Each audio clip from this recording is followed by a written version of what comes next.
Shalom, salam damai, berkah dalam. Kita lanjutkan dengan Markus bab 14 dengan judul perikop Yesus di hadapan Mahkamah Agama. Kemudian Yesus dibawa menghadap imam besar. Lalu semua imam kepala, tua-tua dan ahli Taurat berkumpul di situ. Dan Petrus mengikuti dia dari jauh sampai ke dalam halaman imam besar. Dan di sana ia duduk di antara pengawal-pengawal sambil berdiam dekat api. Imam-imam kepala, malah seluruh mahkamah agama mencari kesaksian terhadap Yesus supaya ia dapat dihukum mati, tetapi mereka tidak memperolehnya. Banyak juga orang yang mengucapkan kesaksian palsu terhadap dia, tetapi kesaksian itu tidak sesuai yang satu dengan yang lain. Lalu beberapa orang naik saksi melawan dia dengan tuduhan palsu ini. Kami sudah mendengar orang ini berkata, "Aku akan merobohkan bait suci buatan tangan manusia ini, dan dalam 3 hari akan kudirikan yang lain yang bukan buatan tangan manusia." Dalam hal ini pun kesaksian mereka tidak sesuai yang satu dengan yang lain.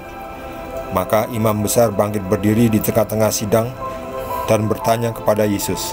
Katanya, "Tidakkah engkau memberi jawab atas tuduhan-tuduhan saksi-saksi ini terhadap engkau?"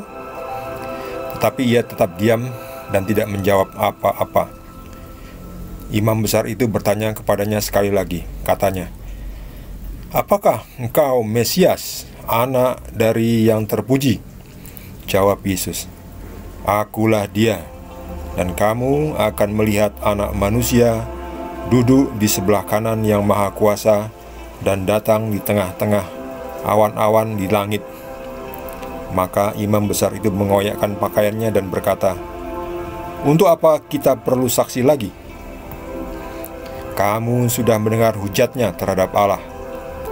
Bagaimana pendapat kamu?" Lalu dengan suara bulat mereka memutuskan bahwa dia harus dihukum mati.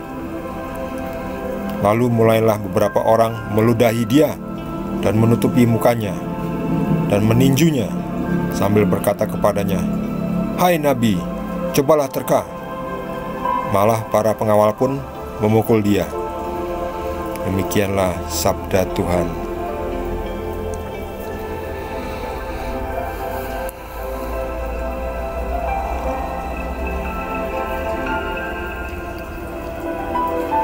Bagaimana rasanya ditinggal orang-orang yang sebelumnya menjadi teman kita? Yesus ditinggal oleh ke-12 muridnya, ya. Yang satu secara khusus menyerahkan dia, mengkhianati dia, menyerahkan dia kepada imam-imam, ahli-ahli Taurat, tua-tua. Dan 11 orang meninggalkan dia. Mereka takut bersaksi. Lihat ini, Petrus hanya berani mengikuti dari jauh, ya. Takut dia. Dia tidak mau bersaksi, ya, melawan saksi palsu ini. Ini kesaksian palsu. Yesus dikeroyok oleh berbagai saksi-saksi palsu, ya.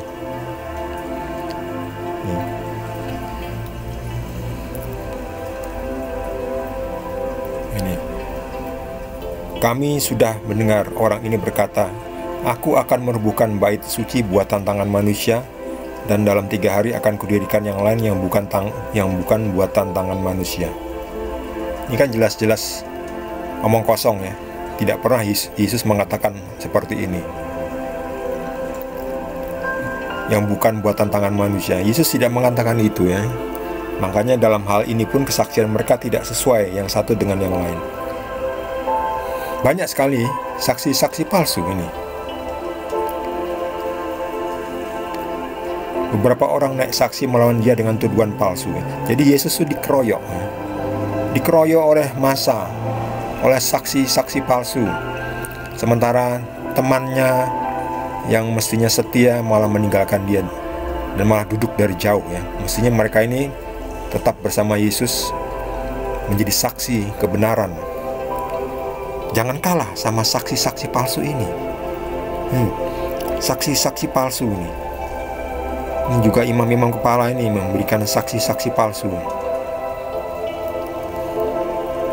Yesus dikeroyok sendirian. Bagaimana rasanya? Anda melakukan sesuatu yang benar, tetapi teman-teman Anda yang bisa menjadi saksi yang membenarkan apa adanya, saksi kebenaran, tidak mau bersaksi.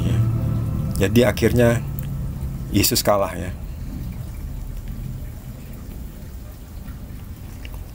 Dan imam-imam kepala itu karena saksi-saksinya tidak bisa membuktikan bahwa Yesus salah,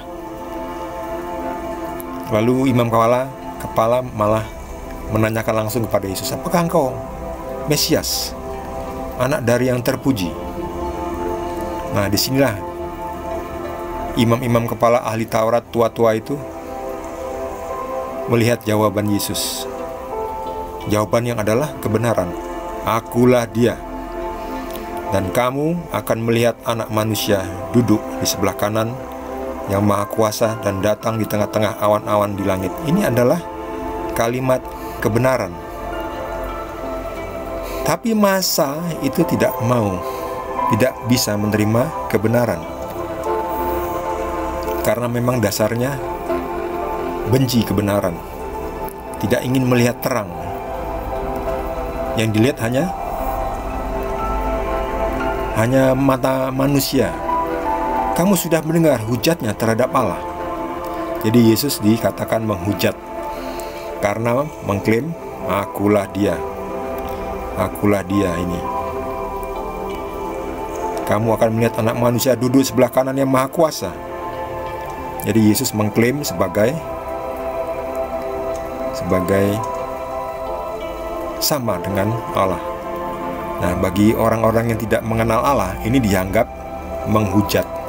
Kamu sudah mendengar hujatnya terhadap Allah, bagaimana pendapat kamu? Untuk apa lagi buktinya ya? Untuk apa kita perlu saksi lagi? Ya, saksi-saksi palsu tidak bisa membuktikan kesalahan Yesus. Akhirnya Yesus ditangkap atas ucapan kebenarannya. Mengatakan kebenaran malah dihukum.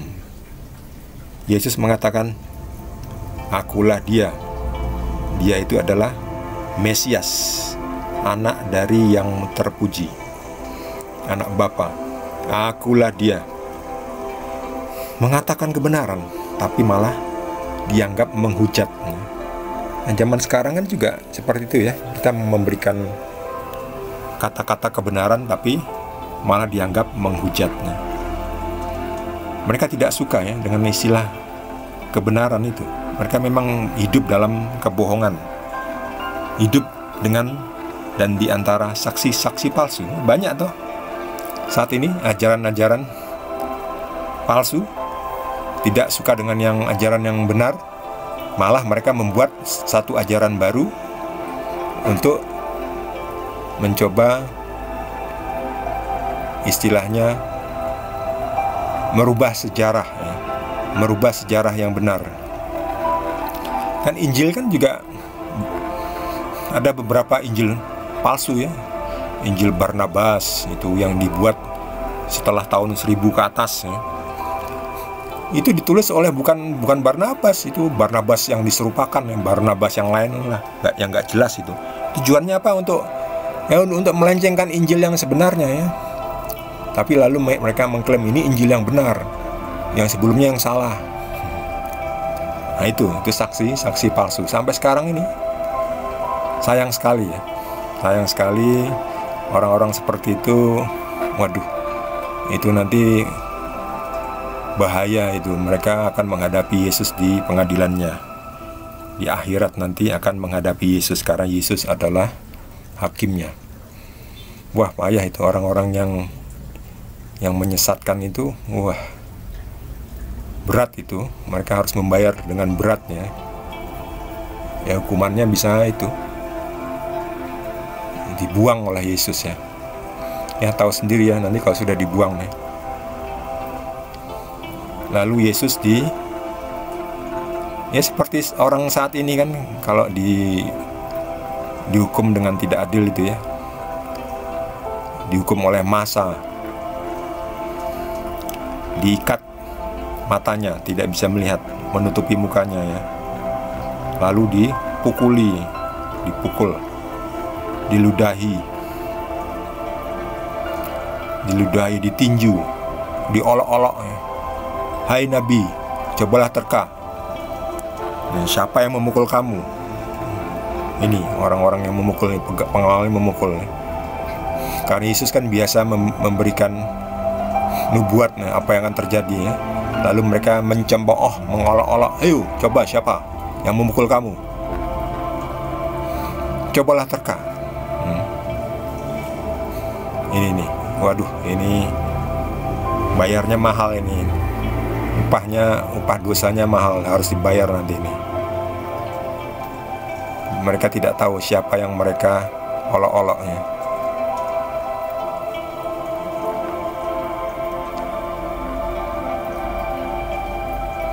Mari kita pengikut Kristus jangan takut untuk bersaksi kebenaran, Injil yang benar. Jangan Anda tertipu oleh Injil-Injil lain yang baru saja diciptakan ya. Itu mereka ciptakan dengan tujuan untuk merubah sejarah ya, merubah kebenaran ya. Saya sendiri juga bisa kalau mau ya, membuat apa. Saya mengklaim saya sebagai nabi. Saya baru saja didatangi oleh Tuhan ya. Terus saya membuat ajaran yang bisa toh. Lalu mengklaimnya sebagai inilah yang terbaru. Ya, yang terbaru dan yang terakhir ya. Saya bisa aja kan. Saya bisa aja membuat ajaran baru toh. Tapi tentu tidak akan pernah saya lakukan seperti itu, karena itu adalah tindakan yang jelas-jelas merusak jiwa kita sendiri ya, bersaksi palsu. Janganlah sampai pengikut Kristus itu bersaksi palsu, karena itu salah satu yang dilarang oleh Tuhan dalam 10 perintah Allah. Jangan bersaksi palsu. Katakan ya bila ya, tidak bila tidak. Lebih dari itu datang dari si jahat. Mari terus kita bersaksi untuk Tuhan Yesus, dan kita minta kekuatan dari Tuhan Yesus, karena memang berat untuk menjadi saksi kebenaran itu ya. Salibnya beratnya, itulah salib. Tapi kita tetap bertahanlah, minta kekuatan dari Tuhan Yesus. Kita akan bisa menjadi saksinya, karena Tuhan Yesus nantilah yang akan menjadi hakim kita. Kalau kita menyangkal Yesus, nanti di kerajaannya Tuhan Yesus juga akan menyangkal kita. Jangan sampai itu terjadi.